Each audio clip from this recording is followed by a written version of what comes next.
మరి ఆయన్ని గమనించలేదు? లేదు, గమనించలేదు. మగాడు కదా, గమనించి ఉండవులే. దేవరాజ్, ఆ కాయిన్ ఎక్కడ? ఓకే. డికే సార్, ఈ కాయిన్ ని ల్యాబ్ కు పంపించి నాకు రిపోర్ట్ తెప్పించు. ఎన్ని రోజులు పడుతుంది? ఈ రోజు పంపితే 3 రోజులు పడుతుంది సార్. అయితే ఈ రోజే పంపించు. Okay sir. కాపర్ 3 గ్రాములు ఉంటుంది. ముందు ఒక మనిషి నించున్నట్టుంది, వెనకాల ఒక పక్షి, తల మీద కొప్పు. సో ఆడపక్షి. ఇది మిడివియల్ చోలాస్ పీరియడ్ది.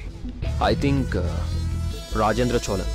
సో ఈ కాయిన్ ఎర్లీ 11th సెంచరీకి చెందింది. హే, అందరూ చప్పట్లు కొట్టండియా. అమిరాజు సార్, అర్జున్ ఒకరు వస్తారు, టెంట్ రెడీ చేయమని చెప్పాను కదా, వచ్చారు, తీసుకెళ్ళి. సరే సార్.